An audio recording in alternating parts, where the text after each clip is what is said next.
जी sir, शुभ नाम करना।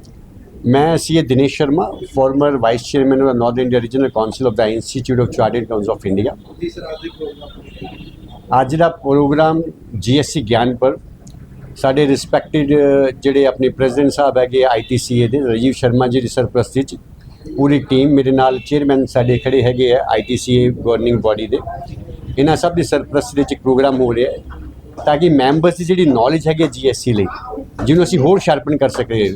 ਉਹਦੇ ਲਈ ਅਸੀਂ ਗੈਸਟ ਸਪੀਕਰ ਬੁਲਾਏ ਹੋਏ ਆ, ਆਪਣਾ ਜਿਹੜੇ ਮੁੰਬਈ ਤੋਂ ਆਏ ਹੈ ਐਂਡ ਆਪਣੇ ਜੈਪੁਰ ਤੋਂ ਆਏ ਐਂਡ ਸਭ ਤੋਂ ਵੱਡੀ ਗੱਲ ਹੈ ਕਿ ਡਿਪਾਰਟਮੈਂਟ ਦੀ ਇੰਟਰੈਕਸ਼ਨ ਮੈਂਬਰਸ ਲਈ ਉਸ ਬਹੁਤ ਵੱਡਾ ਉਪਰਾਲਾ ਕੀਤਾ ਗਿਆ। ਰਿਸਪੈਕਟਡ CGST ਕਮਿਸ਼ਨਰੇਟ ਤੋਂ principal commissioner, the entire officer and from the Department of the State GST, all the officers were present in the meeting. ਉਹਨਾਂ ਨੇ ਆਪਣੀ ਡਿਸਕਸ਼ਨਸ ਕੀਤੀਆਂ ਵੀ ਉਹਨਾਂ ਦੀ ਕੀ ਸੋਚ ਹੈਗੀ ਹੈ ਮੈਂਬਰਸ ਤੋਂ ਬੀਇੰਗ ਚਾਰਟਰਡ ਅਕਾਊਂਟੈਂਟਸ ਤੋਂ, ਔਰ ਇੰਡਸਟਰੀ ਤੋਂ ਕੀ ਸੋਚ ਰਹੇ ਹੈਗੇ ਹੈ ਤਾਂ ਕਿ GST ਦੀ ਬਹੁਤ ਜਿਹੜੀ ਇਸ ਟਾਈਮ ਦੇਖੋ ਇਸ ਕਲੈਕਸ਼ਨ ਬਹੁਤ ਵਧੀਆ ਗਈ।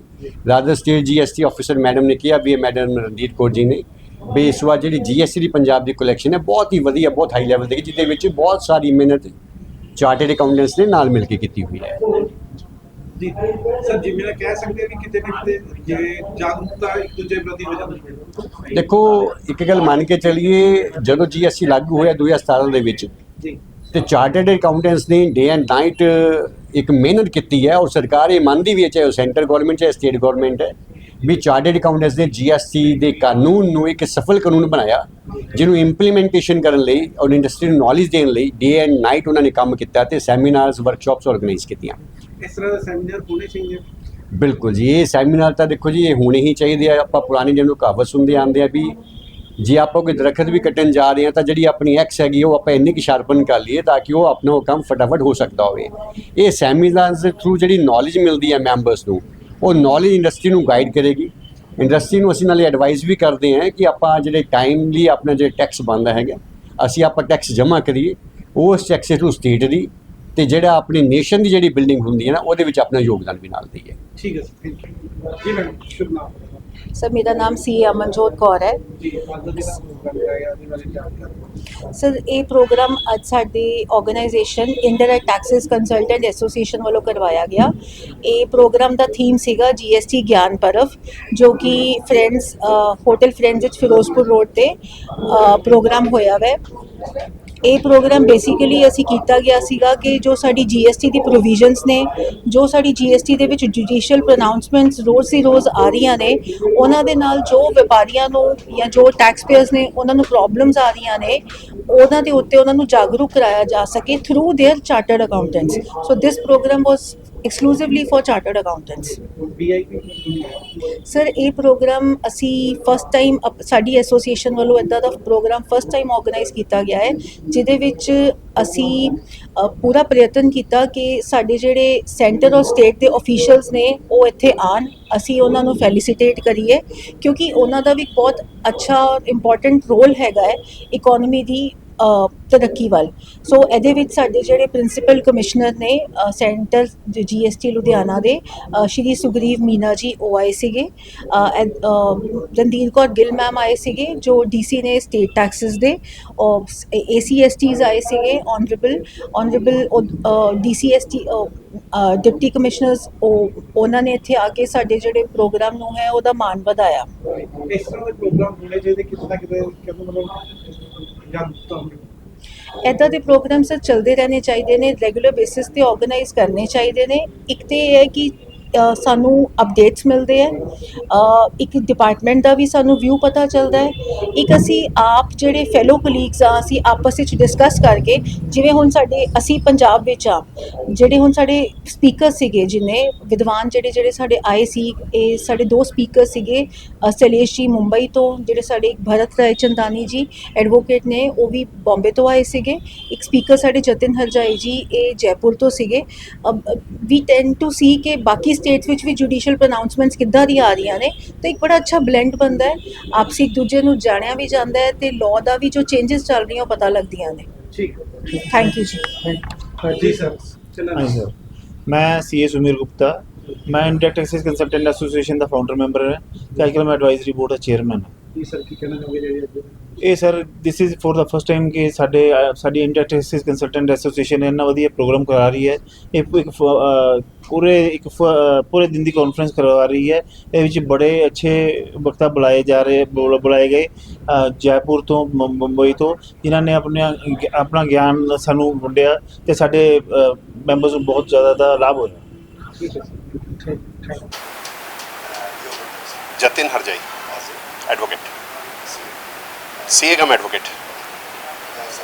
आज के दौर पे अगर बात करें तो सीए जो जीएसटी को लेकर और कई ऐसे व्यक्ति हैं जिनको सीए सॉल्व करने की कोशिश करते हैं पर कई बार नहीं हो पाती, ऐसी क्या वजह है और क्या सरकार उन चीज़ों को सही तरीके से कन्वे कर पा रही है लोगों को? देखिए सीएस का बहुत इंपॉर्टेंट रोल है। जीएसटी इनफैक्ट जब बना था तब भी और आज की डेट में भी जीएसटी इम्प्लीमेंटेशन, जीएसटी की ऑपरेशनलाइजेशन में सीएस का बहुत इंपॉर्टेंट रोल प्ले कर रहे हैं। क्योंकि जो जीएसटी कानून है ये ना तो सिर्फ कानून है ना सिर्फ अकाउंटेंसी है, ये उन दोनों का मिला जुला रूप है जो कि एक चार्टर्ड अकाउंटेंट से ज़्यादा अच्छा कोई नहीं समझ सकता।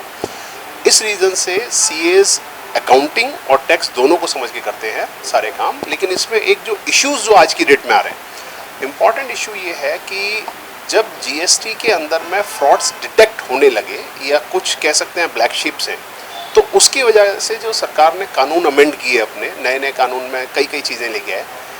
हमारा ब्रॉड ऑब्जर्वेशन ये है कि उसकी वजह से वो ब्लैक शीप्स तो कम पकड़ में आई, रेदर जो जेन्युइन बिजनेसमैन हैं उनके ऊपर हार्डशिप ज़्यादा हो रही है, उनके लिए फॉर्मेलिटीज़ बहुत ज़्यादा बढ़ गई हैं। अगर मैं शुरुआत से कंपेयर करूँ और आज कंपेयर करूँ तो वर्किंग जो है वो थोड़ा और ज़्यादा मुश्किल है, जितनी जो जीएसटी के ऑब्जेक्टिव से वो मीट आउट नहीं हो पा रहे हैं आने के। आसान शब्दों में हम कह सकें कि बॉक्सिंग जो फेक बिल्स हैं वो कहीं ना कहीं बढ़ गए। यस, फेक इनवॉइसेस की वजह से जेन्युइन बिजनेसमैन को परेशानी बढ़ रही है। तो जो फेक इनवॉइसेस वाले लोग थे उसको डिपार्टमेंट बहुत ज़्यादा नहीं पकड़ पा रहा है, उसकी वजह से जेन्युइन बिजनेसमैन को परेशानी हो रही है। एक कुछ चीज़ें मुझे लगता है कि डिपार्टमेंट लेवल के ऊपर ट्रेनिंग होने का भी बहुत बड़ा रोल इंपॉर्टेंट है कि उनकी रेगुलर ट्रेनिंग्स होनी चाहिए। क्योंकि बहुत बार ऐसी चीज़ें होती हैं जो चीज़ें निकल गई, जैसे पुराने साल हैं 19, 20, 21, 21, 22 वगैरह के, अगर हमने बहुत कॉमनली जो उनमें देखा है कि जब रेगुलर टाइम लिमिट खत्म हो गया डिपार्टमेंट के पास, तो उनके पास एक एक्स्ट्रा टूल है जिसको हम लोग टेक्निकली सेक्शन 74 बोलते हैं। तो 74 एक्सेप्शन है, लेकिन उसको एक रेगुलर तरीके से ट्रीट किया गया कि हर केस में बना दिया गया, जबकि 74 सिर्फ अपवाद स्वरूप जहाँ पर कि फ्रॉडुलेंट टैक्स पेयर है वहीं हो सकता है। तो हर जेन्युइन बिजनेसमैन को जहाँ पर जेन्युइन ट्रांजैक्शंस थे उन केसेस में 74 नहीं हो सकता। तो ये एक अननेसेसरी का लिटिगेशन मैं कहूँगा कि पैदा हुआ है। पिछले एक साल में अगर हम बात करें तो ऐसे कितने केसेस हैं जिनमें फेक जीएसटी केसेस को लेकर एफआईआर दर्ज? नहीं, नंबर मेरे पास नहीं होंगे, नंबर तो डिपार्टमेंट के ऑफिसर्स आपको देंगे। No, I am not aware with the numbers. लेकिन ये है कि अभी अप्रोच में बहुत फ़र्क आ गया है। जो पहले जो अप्रोच थी, पहले हर केस में ही अरेस्ट वाली बात सामने आ रही थी, 2020-21 वगैरह की बात करूं मैं, इस मामले में डिपार्टमेंट का डिलीजेंस अब बढ़ गया है। तो पहले अच्छे से वर्क करते हैं और अरेस्ट वाले केसेस में खास तौर से, जब से सुप्रीम कोर्ट का राधिका अग्रवाल के केस में कमेंट्स है खास तौर से उसके बाद से, तो उसके बाद से अब ड्यू डिलीजेंस अच्छे से कर लेते हैं, उसके बाद में अरेस्ट के कार्रवाई करते हैं। लगता क्या कि होना क्या चाहिए? मेरे ख्याल से जो प्रोसीजरल कंप्लाइंसेज हैं उनको रिलैक्स करना चाहिए कि जहाँ पर अगर किसी भी टैक्स पेयर ने कोई प्रोसीजरली कोई गलती हो गई उसकी वजह से लायबिलिटी नहीं आ सकती। इसको टेक्निकली बोलते हैं हम डॉक्ट्राइन ऑफ सब्सटेंशियल कंप्लाइंस। मैंने कंप्लाइंस कर दिया, सरकार को टैक्स मिल गया, फेयर एनफ। जस्ट बिकॉज कागजी कुछ कमी रह गई इसकी वजह से टैक्स लायबिलिटी आ जाए, वो नहीं आनी चाहिए। दूसरी चीज़, अगर किसी दूसरे की गलती है या दूसरे के, मेरे जो सप्लायर की गलती का बर्डन मेरे ऊपर नहीं आ सकता। ये 2-3 की एस्पेक्ट्स हैं जो कि सरकार को भी समझने पड़ेंगे और लॉ अकॉर्डिंगली अमेंड करना चाहिए। इसको लेकर आप सरकार को रेगुलरली रिप्रेजेंटेशन हमारे इंस्टीट्यूट की तरफ से हो रहा है।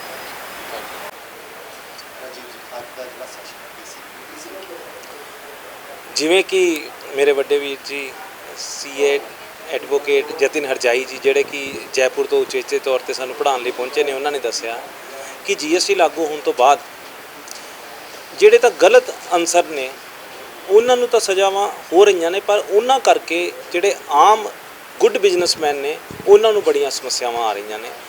ਅੱਜ ਸਾਡਾ ਜੀਐਸਟੀ ਗਿਆਨ ਪਰਬ, ਜਿਹਦਾ ਆਯੋਜਨ indirect Texas consultants association Ludhiana ਵੱਲੋਂ ਕੀਤਾ ਗਿਆ ਸੀ, ਜਿਹਦੀ ਅੱਜ ਮੈਂ ਪ੍ਰਧਾਨ ਦੇ ਤੌਰ ਤੇ ਨੁਮਾਇੰਦਗੀ ਕਰ ਰਿਹਾ ਹਾਂ। ਸਾਡਾ ਮੰਤਵ ਇਹ ਸੀ ਕਿ ਅਸੀਂ ਮੌਜੂਦਾ ਕਾਨੂੰਨ ਦੇ ਪ੍ਰਾਵਧਾਨਾਂ ਦੇ ਨਾਲ ਆਪਣੇ ਚਾਰਟਰਡ ਅਕਾਊਂਟੈਂਟਸ ਨੂੰ ਜਾਣੂ ਕਰਵਾਈਏ, ਔਰ ਇਹ ਜਿਹੜਾ ਜਾਣੂ ਕਰਵਾਈਏ ਉਸ ਦੇ ਵਿੱਚ ਸਾਡੇ ਸਾਰੇ ਅਫਸਰ ਸਾਹਿਬਾਨ ਪਹੁੰਚੇ ਹੋਣ। ਇੱਕ ਬਹੁਤ ਸੁਚੱਜੀ ਸਿਹਤ ਦੇਣ ਵਾਲੀ ਡਿਸਕਸ਼ਨ ਹੋਵੇ, ਆਪਸ ਦੇ ਵਿੱਚ ਸੰਵਾਦ ਕਾਇਮ ਹੋਵੇ, ਜਿਹੜੀਆਂ ਸਾਡੀਆਂ ਸਮੱਸਿਆਵਾਂ ਨੇ ਉਹ ਅਸੀਂ ਮਾਨਯੋਗ ਅਫਸਰਾਂ ਸਾਹਿਬ ਨੂੰ ਦੱਸੀਏ ਤੇ ਜਿਹੜੀਆਂ ਉਣਤਾਈਆਂ ਉਹਨਾਂ ਨੂੰ ਮਹਿਸੂਸ ਹੁੰਦੀਆਂ ਨੇ ਧਰਾਤਲ ਦੇ ਲੈਵਲ ਤੇ ਉਹ ਸਾਨੂੰ ਦੱਸਣ ਜੀ। ਮਾਨਯੋਗ ਪ੍ਰਿੰਸੀਪਲ ਕਮਿਸ਼ਨਰ ਸ਼੍ਰੀ ਸੁਗਰੀਵ ਮੀਨਾ ਜੀ IRS ਜਿਹੜੇ ਸਾਡੇ ਚੀਫ ਗੈਸਟ ਸੀਗੇ, ਔਰ ਗੈਸਟ ਆਫ ਆਨਰ ਸਾਡੇ ਜਿਹੜੇ ਮੈਡਮ ਰਣਧੀਰ ਕੌਰ ਗਿੱਲ ਜੀ DCST ਲੁਧਿਆਣਾ ਰਹੇ, ਇਹਨਾਂ ਦੋਨਾਂ ਨੇ ਬਹੁਤ ਵਧੀਆ ਤਰੀਕੇ ਨਾਲ ਦੱਸਿਆ ਕਿ ਸਾਨੂੰ ਸਾਰਿਆਂ ਨੂੰ ਟੈਕਸ ਪੇਅਰਸ, ਚਾਰਟਰਡ ਅਕਾਊਂਟੈਂਟਸ ਔਰ ਮਹਿਕਮਾ, ਇਹ ਤਿੰਨਾਂ ਨੂੰ ਰਲ ਮਿਲ ਕੇ ਕੰਮ ਕਰਨਾ ਪਏਗਾ ਤਾਂ ਕਿ ਅਲਟੀਮੇਟ ਪਰਪਸ ਤਾਂ ਸਾਡਾ ਦੇਸ਼ ਦੀ ਤਰੱਕੀ ਹੈ। ਅਸੀਂ ਸਾਰੇ ਚਾਰਟਰਡ ਅਕਾਊਂਟੈਂਸੀ ਦਾ ਕੋਰਸ ਕਰਕੇ ਬਹੁਤ ਵਧੀਆ ਆਪਣਾ ਜੀਵਨ ਜਾਪਨ ਪਰਮਾਤਮਾ ਦੀ ਦਇਆ ਨਾਲ ਕਰਦੇ ਹਾਂ। ਸਾਡੀ ਡਿਊਟੀ ਬਣਦੀ ਹੈ ਅਸੀਂ ਸਮਾਜ ਨੂੰ ਚੰਗੀ ਸਿਹਤ ਲਈ ਗਾਈਡ ਕਰਦੇ ਰਹੀਏ ਤੇ ਉਹੀ ਗਾਈਡ ਕਰਨ ਲਈ ਸਾਡੇ ਕੋਲ ਜਤਿਨ ਹਰਜਾਈ ਜੀ ਜਿਹੜੇ ਜੈਪੁਰ ਤੋਂ ਆਏ, ਸ਼ੈਲੇਸ਼ ਪੀ ਸ਼ੇਠ ਜੀ ਐਡਵੋਕੇਟ ਸਾਹਿਬ ਮੁੰਬਈ ਤੋਂ ਆਏ ਤੇ ਐਡਵੋਕੇਟ ਭਰਤ ਰਾਏ ਚੰਦਾਨੀ ਜੀ ਜਿਹੜੇ ਮੁੰਬਈ ਤੋਂ ਆਏ। ਅਸੀਂ ਮਤਲਬ ਟੈਕਸ ਨੂੰ ਅਸੀਂ ਲੜਾਈ ਨਹੀਂ ਬਣਾਉਣਾ ਚਾਹੁੰਦੇ, ਪਰ ਜਿਹੜਾ ਸਾਡਾ ਹੱਕ ਹੈ ਉਹ ਸਰਕਾਰ ਨੂੰ ਸਮਝ ਆਵੇ ਤੇ ਉਸੇ ਤਰੀਕੇ ਨਾਲ ਸਾਨੂੰ ਮਿਲੇ। ਜਿਸ ਤਰ੍ਹਾਂ ਸਾਹਿਬ ਨੇ ਦੱਸਿਆ ਕਿ ਮੈਂ ਆਹ ਕੈਮਰਾ ਕਿਸੇ ਤੋਂ ਖਰੀਦਿਆ, ਮੈਂ ਅੱਗੇ ਵੇਚ ਦਿੱਤਾ, ਜਿਹੜਾ ਮੈਂ ਵੇਚ ਦਿੱਤਾ ਉਹਦਾ ਟੈਕਸ ਜਮ੍ਹਾਂ ਕਰਾ ਦਿੱਤਾ, ਜਿਹੜਾ ਮੈਂ ਖਰੀਦਿਆ ਸੀ ਉੱਤੇ ਜਿਹੜਾ ਬਣਦਾ ਟੈਕਸ ਆ ਕਹਿੰਦੇ ਜੀ ਤੁਹਾਨੂੰ ਕ੍ਰੈਡਿਟ ਨਹੀਂ ਮਿਲਣਾ ਕਿਉਂਕਿ ਜਿੱਥੋਂ ਤੁਸੀਂ ਖਰੀਦਿਆ ਸੀ ਨਾ ਉੱਤੋਂ ਜਿਹਨੇ ਖਰੀਦਿਆ ਸੀ ਫਿਰ ਉੱਤੋਂ ਜਿਹਨੇ ਖਰੀਦਿਆ ਸੀ ਉਹਨੇ ਟੈਕਸ ਨਹੀਂ ਜਮ੍ਹਾਂ ਕਰਾਇਆ ਜਾਂ ਉਹ ਬੰਦਾ ਸਾਨੂੰ ਮਿਲਿਆ ਨਹੀਂ। ਇਹ ਚੀਜ਼ਾਂ ਜਿਹੜੀਆਂ ਨੇ ਗਲਤੀ ਕਿਸੇ ਦੀ ਤੇ ਭੁਗਤਾਨ ਸਾਨੂੰ ਨਾ ਕਰਨਾ ਪਵੇ, ਕਿਉਂਕਿ ਇਸ ਤਰੀਕੇ ਨਾਲ ਕੀ ਹੁੰਦਾ ਕਿ ਲੋਕ GST ਦਾ ਨੰਬਰ ਨਹੀਂ ਲੈਂਦੇ। ਪੰਜਾਬੀ 'ਚ ਅਸੀਂ ਹਮੇਸ਼ਾ ਕਹਿੰਦੇ ਚੱਕਰ 'ਚ ਨਹੀਂ ਪੈਣਾ। ਉਹ ਚੱਕਰ ਨੂੰ ਖਤਮ ਹੋਣ ਲਈ ਇੱਕ ਟਰਾਂਸਪੇਰੈਂਸੀ ਹੋਣੀ ਚਾਹੀਦੀ। GST ਦਾ ਮੁੱਖ ਮੰਤਵ ਹੀ ਸੀਗਾ ਕਿ ਪਾਰਦਰਸ਼ੀ ਸਿਸਟਮ ਹੋਵੇ। ਐਸੀਆਂ ਚੀਜ਼ਾਂ ਨੇ ਕਿ ਸਾਹਮਣੇ ਵਾਲੇ ਦਾ ਕਿਸ ਕਾਰਨ ਤੇ ਟੈਕਸ ਦਾ ਨੰਬਰ ਕੈਂਸਲ ਕੀਤਾ ਉਹਦੀ ਮੈਨੂੰ ਜਾਣਕਾਰੀ ਨਹੀਂ ਹੁੰਦੀ, ਮੇਰਾ ਇਨਪੁਟ ਟੈਕਸ ਕ੍ਰੈਡਿਟ ਬਲੌਕ ਕਰ ਦਿੱਤਾ ਜਾਂਦਾ ਹੈ। ਆਸਾਨ ਸ਼ਬਦਾਂ 'ਚ ਅਸੀਂ ਜਿਵੇਂ ਸਵਾਲ ਕਰੀਏ ਤਾਂ ਇਸ ਵੇਲੇ ਜਿਹੜੀ ਫੇਕ ਬਿਲਿੰਗ ਹੈਗੀ ਹੈ ਉਹਦੀ ਰੇਸ਼ੋ ਆਮ ਬਿਲਿੰਗ ਦੇ ਨਾਲ ਕਿੰਨੀ ਪਰਸੈਂਟੇਜ ਜ਼ਿਆਦਾ? ਹਾਂਜੀ, ਜਿਵੇਂ ਕਿ ਮੇਰਾ ਜੋ ਇੱਕ ਆਫੀਸ਼ੀਅਲ ਡਾਟਾ ਮੰਨ ਲਓ 2 ਲੱਖ ਰਜਿਸਟ੍ਰੇਸ਼ਨ CGST ਦੇ ਵਿੱਚ ਨੇ ਤੇ ਉਹ 'ਚੋਂ 60-70 ਹਜ਼ਾਰ ਰਜਿਸਟ੍ਰੇਸ਼ਨ ਦੇ ਉੱਤੇ ਡਾਊਟ ਹੈ। ਕਿਉਂਕਿ ਪਹਿਲਾਂ ਸਾਡੀ ਤਜਵੀਜ਼ ਵੀ ਹੈ, ਮਹਿਕਮਾ ਵੀ ਇਹ ਮੰਨਦਾ ਹੈ ਕਿ ਅਸੀਂ ਪਹਿਲਾਂ ਕਹਿੰਦੇ ਸੀ ਜੇ ਤੁਸੀਂ ਨੰਬਰ ਲੈਣਾ ਹੈ, ਜੇ ਮੈਂ ਕਿਸੇ ਦੀ ਰਜਿਸਟ੍ਰੇਸ਼ਨ ਲੈਣੀ ਹੈ GST ਦੀ ਤਾਂ ਮੈਨੂੰ ਕਿਸੇ ਹੋਰ ਆਲਰੇਡੀ ਜਿਹਦੇ ਕੋਲ ਨੰਬਰ ਉਹ ਤੋਂ ਗਵਾਹੀ ਪਾਵਾਂ।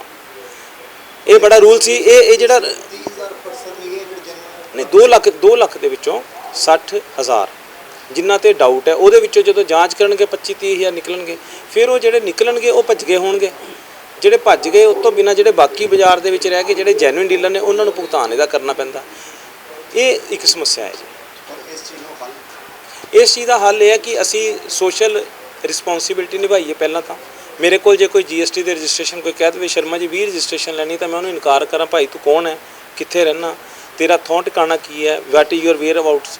ਜਦੋਂ ਆਫੀਸਰ ਹੁਣ ਇਹ ਸਿਸਟਮ ਕੀ ਹੈ ਕਿ ਮੈਂ ਲੁਧਿਆਣੇ 'ਚ ਨੰਬਰ ਅਪਲਾਈ ਕਰਾਂ ਤਾਂ ਹੋ ਸਕਦਾ ਚੰਡੀਗੜ੍ਹ ਵਾਲੇ ਅਥਾਰਟੀ ਨੂੰ ਉਹਦੇ ਵਿੱਚ ਆਟੋਮੈਟਿਕ ਸਿਸਟਮ 'ਚ ਬਟਨ ਦੱਬ ਕੇ ਨੰਬਰ 3 ਦਿਨਾਂ 'ਚ ਜਾਰੀ ਕਰਨਾ ਪੈਂਦਾ 14 'ਚ।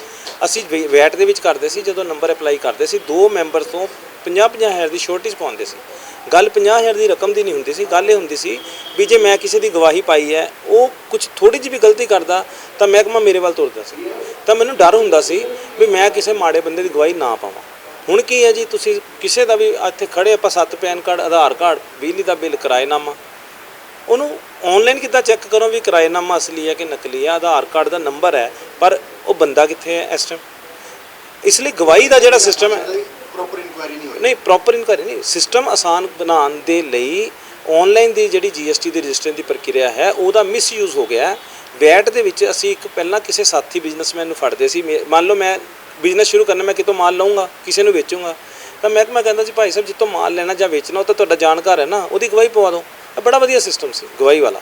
ਗਵਾਹੀ ਨਾਲ ਇਹ ਹੁੰਦਾ ਸੀ ਕਿ ਗਲਤ ਬੰਦੇ ਦੀ ਕੋਈ ਗਵਾਹੀ ਪਾਉਂਦਾ ਨਹੀਂ ਸੀ, ਉਹ ਜਿਹੜਾ ਚੈੱਕ ਹੈ ਉਹ ਬਾਹਰ ਹੀ ਲੱਗ ਜਾਂਦਾ ਸੀ, ਨੰਬਰ ਜਾਰੀ ਨਹੀਂ ਹੋ ਪਾਉਂਦਾ ਸੀ। ਤੇ ਅਸੀਂ ਤਜਵੀਜ਼ ਬੜੇ ਦੇ ਰਹੇ ਹਾਂ, ਦੇਖੋ ਕੀ ਕਰਦੇ ਸਰਕਾਰ ਜੀ।